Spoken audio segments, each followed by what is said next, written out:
welcome everybody tonight to our 77th Come Together session. My name is Marina, I'm from the Eloy team, and I'm very happy to see you here tonight, where we, besides songs and poems, we will have a look together at the Danube platform. We will start with a poem, which will be read by Ildiko from Ulm. She will read it in Romanian and just shortly tell us about the poem, Ildiko. Ok, deci eu sunt originală din România și la școală l-am învățat, bineînțeles, pe George Tăpârceanu și această poezie mi-a plăcut foarte mult și mi-a rămas cumva întipărită, pentru că întotdeauna dorim ca toamna să nu vină și la noi a fost săptămâna trecută exact așa.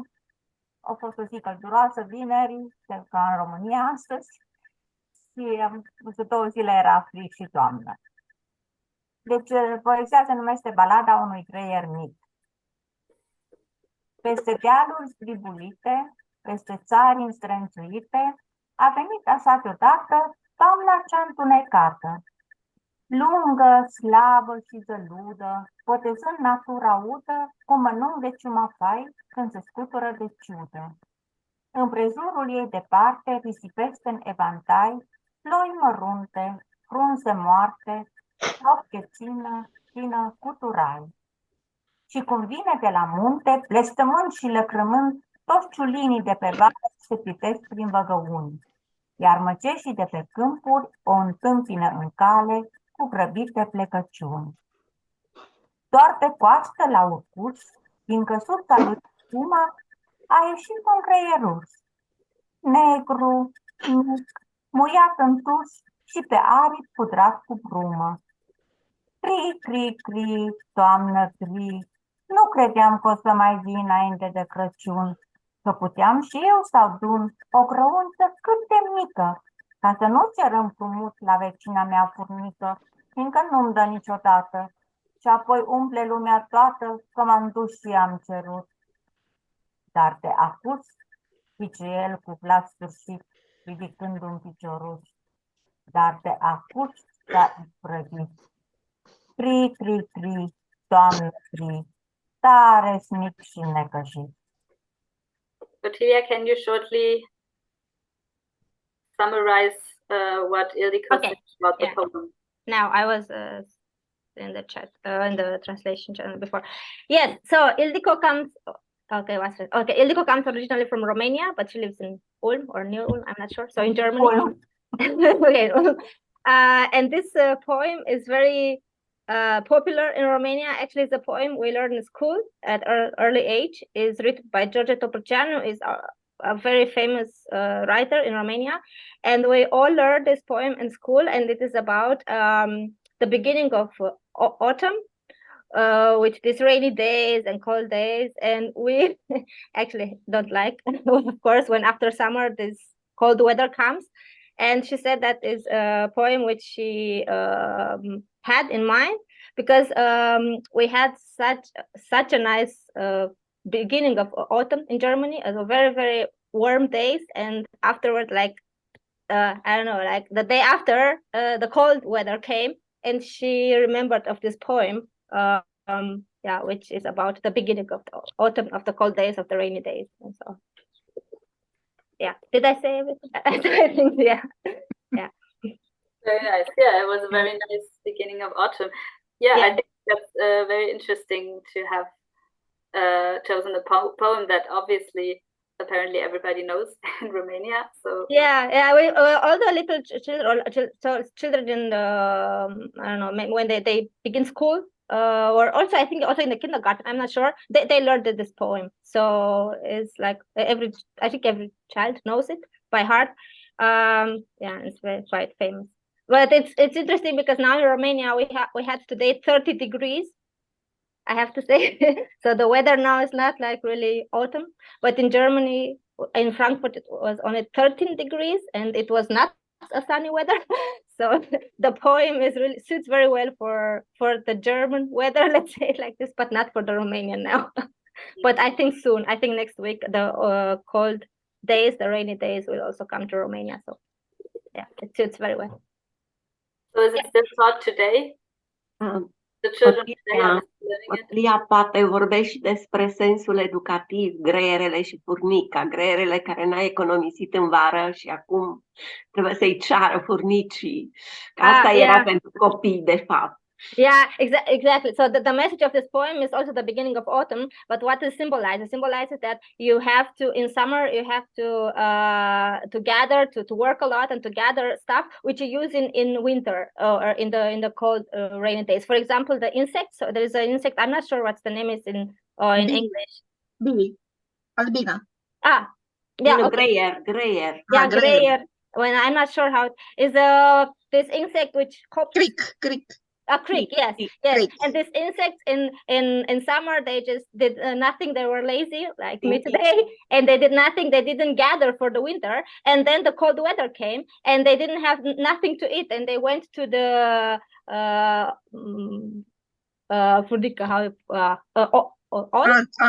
Aunt, yeah, they went to aunts, which are very work a lot, gather a lot for the winter, and they went to them to ask for food and for a shelter. So that's actually the message, that you always have to, how to say, that you're not allowed to be lazy, because in winter time, in cold time, you'll not have anything to eat or to a shelter to sleep under. Dorin, mai o curță completare. Pe vremuri era și obiceiul ca până în toamnă să se strângă tot felul de alimente, să se facă dulcețuri, să facă proviziile, nu? Proviziile. Deci asta era obiceiul, să se pună murăturile. Deci nu numai pentru copii, dar și o avertizare pentru adulți, că trebuie să facă proviziile de iarnă. Yeah, what Ildiko says is, I think also known in Germany or in other countries, is that the housewives, or the women, they in September, I think, or beginning with August, September, they start to do some stuff for the winter. For example, like marmalade, or we have some cream stuff for the bread. We made out of vegetables. Pickles.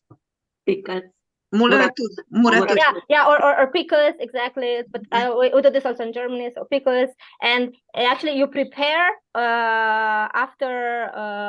you prepare in September for the winter days when when you don't have anything in your garden because everything is frozen.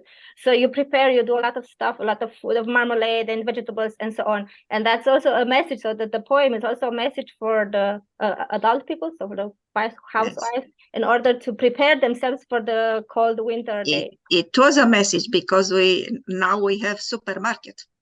Yeah, now we have the supermarket, and remember to slow down while talking. Yes. So now we have the supermarkets, and they sell everything. In winter, in summer, you find everything, so you don't need to collect these vegetables in order to have it for the winter time. So if you want tomatoes in December, you just go to the supermarket and buy some. But long ago, we had to have a room special for such vegetables to keep all the winter. Yes, a cămară și pivniță. I don't know how to say in English. A cellar. Every house had a cellar with a low temperature in order to keep these vegetables fresh. Yeah, and also food. But in Germany, this is also the same. So in Germany, there are villages. There are houses which have this kind of cellars. Yeah. And today you have even gentlemen who cook some marmalades or do some cooking. Yeah, exactly. In our country, so that's the women cook, but the men prepare it. So the men prepare prepare it, but the cooking is made by women most of the time, not all the time. But it's a family thing. So all the family works together. The children. Oh, that's nice. Yes, it's a family thing, really. It's like the family come together and prepare the stuff for the winter. Also today, my parents did it, I think 2 weeks ago. So it was a family with my aunt, my uncle, everyone was there. Nice. Yes. And I live in Germany, and I said, oh, I miss this kind of events. I just go to the supermarket and buy myself some stuff, but I missed it. Yeah, this event. Exactly. Okay, all right. Very, very nice. So thank you, Ildiko. Thank you also, Otilia. You can put Pari, you can put Ottilia back in the channel for now. Thank you. And thank you for the presentation, Ildiko. Okay, so now we will move on to Elena Stefanut from Romania, who will sing a song, which is called in English From Alba on the Cloud. And the floor is yours.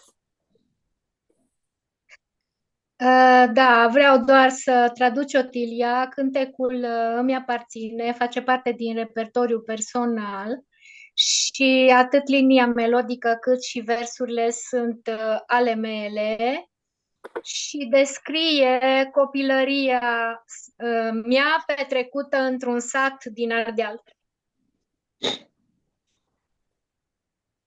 Okay, Pari, can you shortly take Ottilia out of the channel to translate?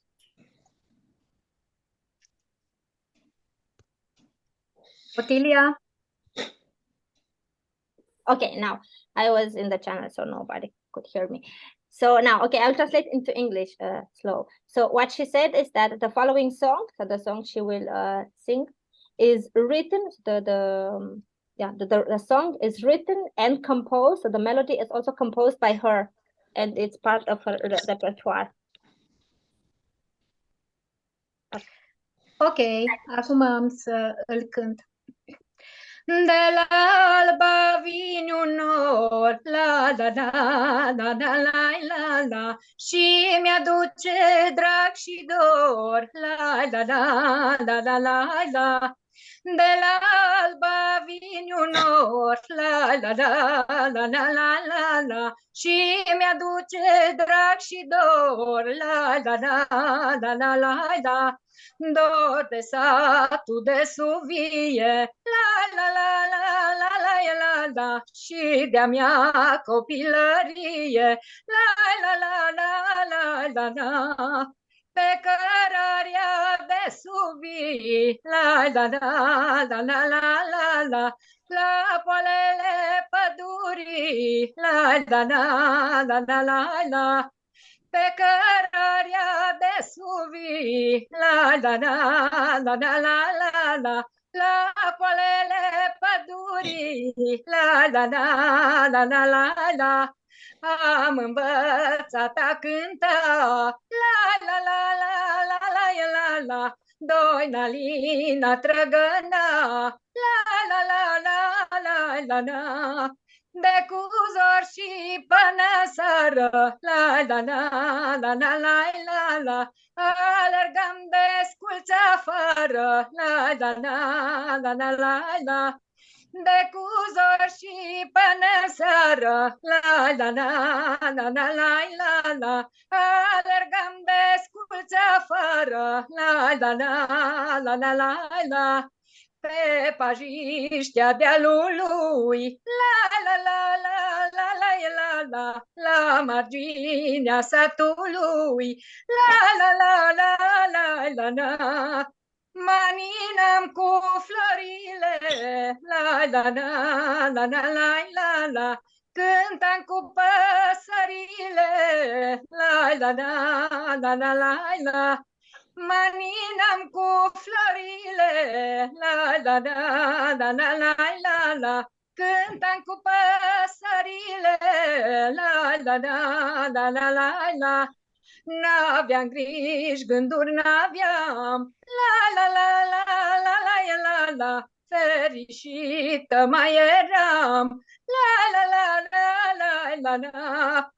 Unde ești copilărie, la la la la la la la la, unde ai fugit de mine, la la la la la la la. Thank you very much, Elena. It's always nice to have you sing in our sessions. Thank you for being here tonight. Thank you. And now we will travel to a whole other country. We will go to Spain. And I want to welcome Maria, who is here tonight for the first time, reading a poem from Antonio Machado. Who is the author? Why did you choose that poem? I decided to choose this poem because it is a really important one. He was a modernist poet in Spain, and he's very popular nowadays still. And I really like the topic of this poem, and that's the main reason why I chose it, basically. Thank you very much. So now the floor is yours to read the poem. Pari, you can share the screen. May I read it in Spanish? And then in English? Okay. Caminante son tus huellas, el camino y nada más. Caminante no hay camino, se hace camino al andar. Al andar se hace el camino, y al volver la vista atrás se ve la senda que nunca se ha de volver a pisar. Caminante no hay camino, sino estelas en la mar. Okay. Wayfarer, there is no path. Is your footprints and no other. Wayfarer, there is no way. Make your way by going farther. By going farther, make your way, till looking back at where you've wandered. You look back on that path you may not set foot on from now onward. Wayfarer, there is no way, only wake trials on the waters. Thank you very much. Thank you for being here. Thank you for reading this poem and to introducing us to a new poet. Maybe some of you are interested and will look up Antonio Machado to see what else he wrote. So I want to say thank you to everybody who was here tonight. And I wanted to see if there are still some more questions or remarks about the program, about the poems, about what we heard today.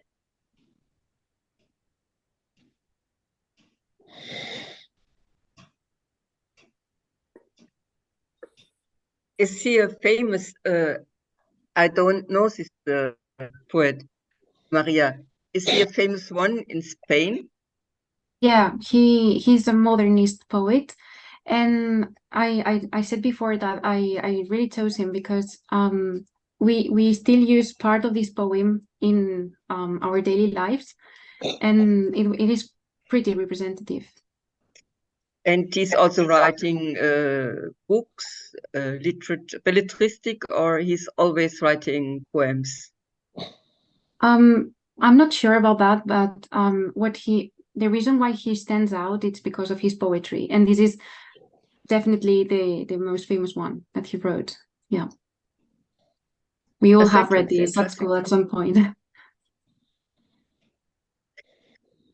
Thank you. Personally, I would like to have more information about the poets or about books we are speaking in the session in our Vima Danube, because now I have some impression, for example, from Maria, from the author, but perhaps I don't remember tomorrow the name. And it would be fine to have an interest group about the poets we are presenting and we are knowing in our meetings, and step by step to have a wider, knowledge about the writers in different countries. Thank you to all who have done this work, because it's helpful for us and for the construction of new sessions. Have a good week, and see you again in 2 weeks.